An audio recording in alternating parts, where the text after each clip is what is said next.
Brennan is a representative in the State Senator Marisol Alcantara. So I want to give a couple of updates for events that are going on. The Senator will be doing a reusable bag giveaway throughout the district. The first location is going to be 415 West 25th Street by the Hudson Guild Houses.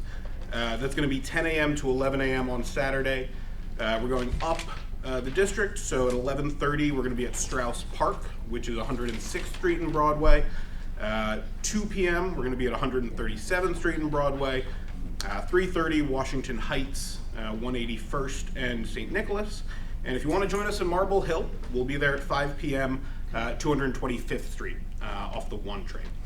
Flyers in the back, totally free, reusable bags, sort of coinciding with Earth Day, because we throw out a lot of plastic and we don't need to. Next Thursday, the Senator will be holding sort of a pop-up office hours at the St. Agnes Library. The St. Agnes Library is at West 81st Street and Amsterdam. We're going to be there from 5 p.m. until about 7 p.m. This is so that residents who are not wanting to travel all the way to 214th Street and Broadway to our office can come talk to us a little bit more locally. Flyers are in the back for that as well. Then this Sunday, there's going to be an immigration march starting at 145th Street and St. Nicholas. We're meeting at 12. The march is starting at 1 p.m.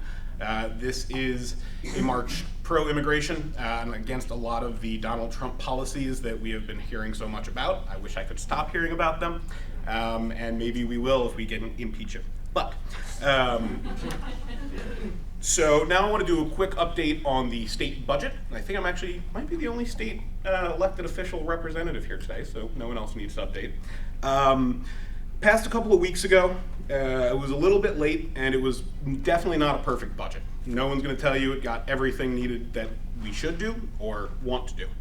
But there were some pretty important victories in this year's budget. So starting off, we passed Raise the Age, so that 16-year-olds and 17-year-olds will be tried as children, not as adults.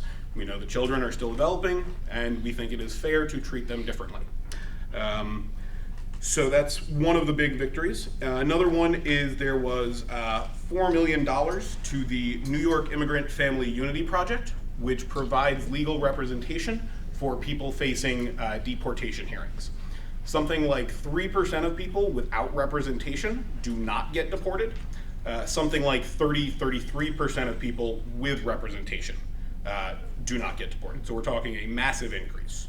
And this is just because they're poor and they can't afford a lawyer.